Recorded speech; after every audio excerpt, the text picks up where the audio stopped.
اور اسٹیج پر آ کر طلبہ اپنی کاوشیں پیش کرتے ہیں تو سامعین سن کر محظوظ ہو جاتے ہیں، لیکن اصل سمجھنے کی بات یہ ہے کہ جو طلبہ یہاں پر آ کر پروگرام پیش کرتے ہیں وہ کوئی ایک دو دن کی محنت نہیں ہوتی، اس کے پیچھے پورا سال اور کئی مہینوں کی محنت ہوتی ہے۔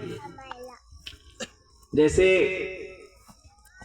ادارے میں، مکتب میں طلبہ اور طالبات کیا پڑھ رہے ہیں، ان کی ذہنی علمی کیا تربیت ہو رہی ہے، ان کے ذہن و دماغ کو کس سانچے میں ڈھالا جا رہا ہے، یہ اندازہ آپ کو شروع جلسے سے اب تک ہوا ہوگا۔ آپ اندازہ لگائیں، اپنے دل سے ہم سوال کریں کہ یہ چھوٹے چھوٹے معصوم طلبہ نے جو یہاں آ کر پروگرام پیش کیا، کیا ہماری عمر 30-40 سال گزر گئی ہے، کیا ہمیں وہ چیزیں یاد ہے؟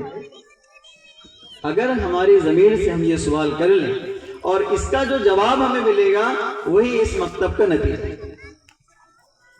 کتنے معصوم طلبہ نے یہاں کر ہمارے سامنے احادیث، کلمات اسلام اور سنتیں اور مختلف تقاریر، نعتیں اتنے اچھے انداز میں پیش کی ہیں جس سے مولانا عمران صاحب کی محنتیں بالکل نمایاں طور پر نظر آ رہی تھی کہ انہوں نے کس دل سوزی کے ساتھ اس مکتب پر محنت کی اور ایک کامیاب پروگرام یہاں پر پیش کیا۔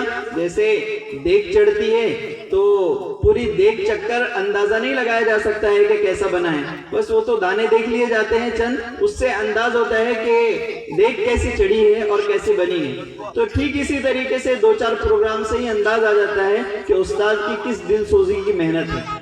اللہ تعالیٰ مولانا عمران صاحب کو خوب جزائے خیر عطا فرمائے۔ اس جلسے کی مناسبت سے 2-4 باتیں آپ حضرات کے گوش گزار کر دوں۔ اصل جو خطاب ہے وہ تو حضرت ہمارے صدر عالی ذی وقار کا ہم سنیں گے، 2-4 باتیں آپ حضرات کے گوش گزار کر دوں۔ سب سے پہلی بات تو یہ ہے کہ جب بچہ پیدا ہوتا ہے تو وہ بہت کچھ سیکھتا ہے، اور سیکھنے کے 2 مرحلے ہوتے ہیں۔ ایک تو یہ ہے کہ بچہ ماں باپ سے سیکھتا ہے، چونکہ یہاں ہماری مائیں بہنیں بھی پردے میں موجود ہیں، یعنی جو مکتب میں طلبہ پڑھ رہے ہیں ان کے والد بھی یہاں ہیں اور والدہ بھی یہاں ہیں۔ تو بچہ جو سیکھتا ہے اس کے سیکھنے کے 2 آلے ہیں۔ ایک تو یہ ہے کہ بچہ والدین سے سیکھتا ہے، اور دوسری چیز بچہ ٹھوکر کھا کر سیکھتا ہے۔ اسلام کا جو کنسپٹ ہے، اسلام کا جو مزاج ہے اور نظام ہے، تو اسلام نے اولاد کی تربیت کے لیے ذمہ دار ماں باپ کو قرار دیا۔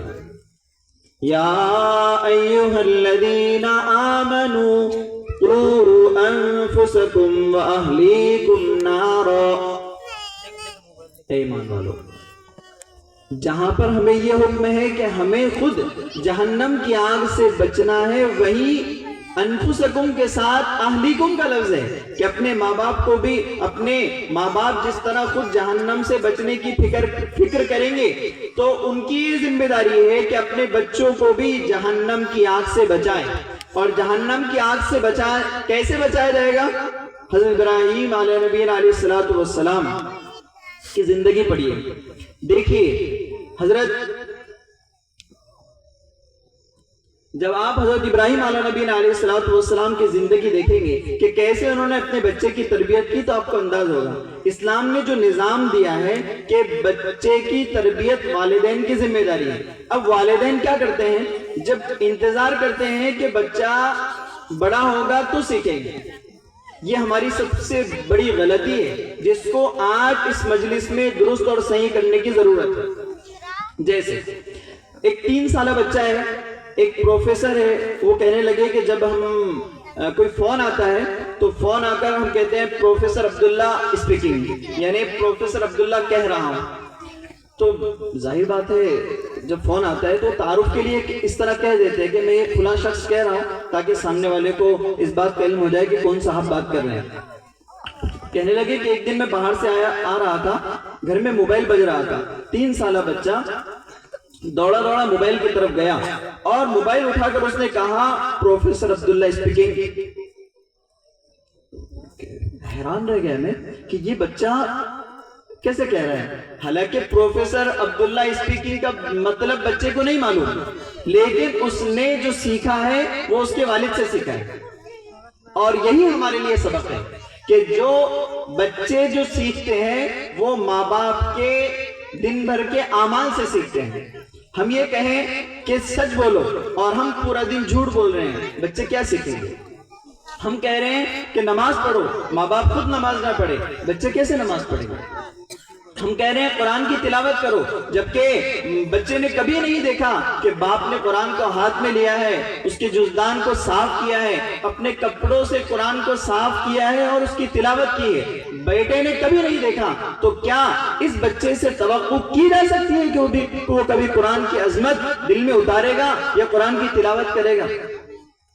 ماں نے قرآن کریم کو محراب کی زینت بنا کر رکھا ہے اور صرف رمضان سے رمضان قرآن کھلتا ہے، تو کیا اس بچے اور بچی سے توقع رکھی جا سکتی ہے کہ وہ روزانہ قرآن کی تلاوت کرے گا؟ ہرگز نہیں. بچے جو سیکھتے ہیں وہ ماں باپ کے دیکھنے سے سیکھتے ہیں. ماں باپ جیسا عمل کرتے ہیں بچے ویسا سیکھتے ہیں، ماں باپ جیسی تربیت کرتے ہیں بچے ایسا سیکھتے ہیں. ہم یہ انتظار کرتے ہیں کہ بچے جب بڑے ہو جائیں گے تب ہم ان کو سکھائیں گے، نہیں، بلکہ اسلامی جو کنسپٹ ہے، اسلامی جو نظام ہے، وہ اسلامی تربیت کا مرحلہ جب بچہ شیرخوار یعنی دودھ پیتا ہوتا ہے وہیں سے اس کو اسلامی تربیت کرنا ضروری ہے. جیسے بچے کو جب ہم کھانا کھلائے تو اس وقت کہنا ضروری ہے کہ رزق دینے والی ذات اللہ کی ہے، یعنی جب بچے کی جسمانی تربیت ہو رہی ہے تو وہیں پر اس کی دینی ذہنی تربیت ہونا بھی ضروری ہے.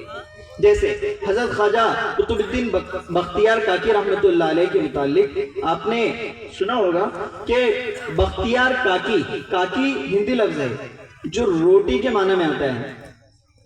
کون ہے قطب الدین بختیار کاکی رحمۃ اللہ علیہ؟ مغل بادشاہوں کے یہ شیخ ہوا کرتے تھے. ان کا واقعہ بڑا عجیب ہے کہ ان کے والدین کا جب نکاح ہوا تو ماں باپ نے یہ طے کیا کہ ہم اپنے بچے کی دینی تربیت کریں گے. جب بچہ تھوڑے شعور کو پہنچا تو ایک دن بچہ آیا اور کہنے لگا کہ امی جی بھوک لگی ہے، کھانا چاہیے. ماں نے کہا بیٹا کھانا تو اللہ دیتے ہیں، تم ایک کام کرو، وضو کرو، نماز پڑھو اور اللہ تعالیٰ سے مانگو، اللہ تم کو کھانا دے. وہ بچہ گیا، وضو کیا، نماز کے لیے نیت باندھی اور پھر دعا کی کہ اللہ اسکول سے آیا ہوں، بہت بھوک لگی ہے، کھانا دیجیے. ماں نے پہلے سے روٹی تیار کر کے ایک جگہ چھپا دیا تھا. بچے کی نماز ہو گئی، امی جان کھانا چاہیے. بچے نے کہا کھانا چاہیے. ماں نے کہا بیٹا تلاش کرو، اللہ تعالیٰ نے تمہیں دیا ہوگا.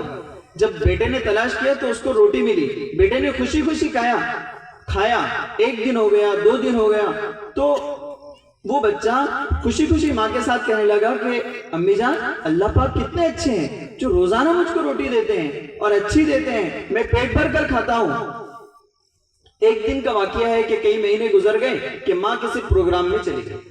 جب والدہ کسی پروگرام میں چلی گئی اور پلان یہ تھا کہ پروگرام جیسے ہی نمٹ جائے تو بچے کے اسکول سے آنے سے پہلے ماں خود والدہ گھر پہنچ جائے، لیکن اتفاق یہ ہوا کہ پروگرام لیٹ ہو گیا اور والدہ وقت پر گھر نہ پہنچ سکی. ادھر بچہ گھر پہنچ گیا. اب والدہ پریشان کہ بچہ گھر آئے گا، پھر وہ نماز پڑھ کر روٹی تلاش کرے گا، اس کو روٹی نہیں ملی تو اس کا یقین بگڑ جائے گا. ماں اسی سوچ میں بالآخر جلدی ماں نے پروگرام نمٹا اور گھر آئی تو دیکھا کہ بچہ سویا ہوا ہے. فوراً روٹی تیار کی اور بچہ جب جاگا تو کہا کہ بیٹا تم کھانا کھا لو. کہا کہ امی جان میں کھانا تو کھا چکا ہوں. کہ اچھا. کہا کہ جب میں اسکول سے آیا تو معمول کے مطابق میں نے وضو کیا، نماز پڑھی اور نماز پڑھ کر میں نے اللہ سے دعا کی تو اللہ تعالیٰ نے مجھے آج ایسی روٹی کھلائی جو میں نے کبھی نہیں کھائی تھی. جبکہ ماں تو گھر میں پہنچی بھی نہیں تھی. جب تربیت ہوتی ہے نا تو اللہ تعالیٰ کی مدد بھی آتی ہے. ایسی ماں آج ضرورت ہے کہ ہم اپنے بچوں کی ایسی دینی تربیت کریں. ہم دینی تربیت کرتے ہیں، جیسے ہم گھر میں بچہ کھانا گرا دے تو ہم یہ کہتے ہیں کہ بیٹا کھانا نہیں گرانا چاہیے، اناج ہے. کھانا نہیں گرانا چاہیے. حالانکہ اسلامی تربیت کیا ہونی چاہیے؟ اسلامی تربیت یہ ہونی چاہیے کہ بیٹا یہ لقمہ اللہ کی دی ہوئی نعمت ہے اور اللہ کی نعمت کی ناقدری نہیں کرنی چاہیے. اب بیٹے نے اگر بچے نے ماں کی گود میں یہ سبق سیکھ لیا کہ لقمہ دیا ہوا اللہ کی نعمت ہے اور اس کو نیچے نہیں گرانا چاہیے، تو اب یہ بیٹا زندگی بھر نعمت لقموں کی قدر کرتا رہے گا اور اللہ کا شکر اس کے دل میں پیدا ہوگا. کوئی چیز مانگنی ہے تو ہماری ذمہ داری یہ ہے کہ ہم بچے کو یہ تربیت دیں کہ یہ اللہ سے مانگنی ہے. اس کے لیے ماں باپ کو چاہیے کہ سب سے پہلے خود دیندار بنے. جب ہم دیندار ہوں گے، جیسے استاد نے مدرسے میں سکھایا ہے بیٹا جھوٹ نہیں بولنا. اب بچہ گھر جا رہا ہے تو والد صاحب کوئی قرضے والا دروازے پر آیا ہے قرض مانگنے کے لیے، تو والد صاحب بیٹے سے کہتے ہیں بیٹا جب کہہ دو گھر پہ نہیں ہے. بچہ پریشان، بچے نے جا کر تو کہہ دیا، لیکن اس کی ذہنی تربیت اور اس کے ذہن میں یہ بات بیٹھ گئی کہ جھوٹ بولنا گناہ نہیں ہے. اس لیے کہ اگر جھوٹ بولنا گناہ ہوتا تو ابو کیوں جھوٹ بولتے؟ جب ابو نے کہا ہے کہ وہ گھر پہ موجود ہے اور کہہ دو کہ گھر پہ نہیں ہے، مطلب یہ کہ جھوٹ بولنا گناہ نہیں ہے. والد صاحب گھر میں موجود ہے اور وہ کہہ رہے ہیں کہ میں فلاں جگہ ہوں ابھی نہیں آ سکتا، پھر اس نے دیکھا ہے کہ والد صاحب جھوٹ بول رہے ہیں، تو یہ بچے کی تربیت اور ذہن بن گیا کہ جھوٹ بولنا گناہ نہیں ہے. ہم مسئلہ یہ ہے کہ ہمارے بچوں کی تربیت اس لیے نہیں ہو رہی کہ ہماری خود تربیت نہیں ہے.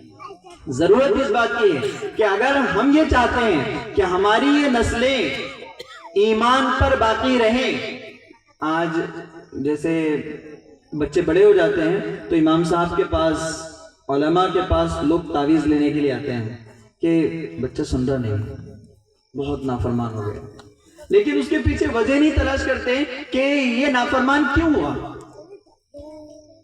اس کو اناد اور بغاوت پر کس چیز نے اتارا؟ یہ اتارا ہے ہماری حرکتوں نے. اس کو جھوٹ بولنا کس نے سکھایا؟ ہمارے گھر کے ماحول نے. اس کو بات بات پر قسمیں کھانا کس نے سکھایا؟ ہماری عادتوں نے. اس کو موبائل کی لت کس نے لگائی؟ ہماری غلط تربیت نے. اگر ماں باپ اپنے بچوں کو وقت دینا شروع کر دے، اپنے بچوں کے سامنے ماں باپ خود موبائل لے کر بیٹھے، تو بچہ یہ بات سمجھ لیتا ہے کہ میری زندگی جس طرح میرے والدین کا ٹائم گزرتا ہے موبائل کے ذریعے، تو اس طرح مجھے بھی وقت گزارنا ہے موبائل ہی کے ذریعے. ہم کھانے کے وقت موبائل دیکھتے ہیں، بچے بھی موبائل دیکھتے ہیں. ہم سونے کے وقت میں موبائل دیکھتے ہیں، بچوں کو بھی موبائل کی ضرورت پیش آتی ہے.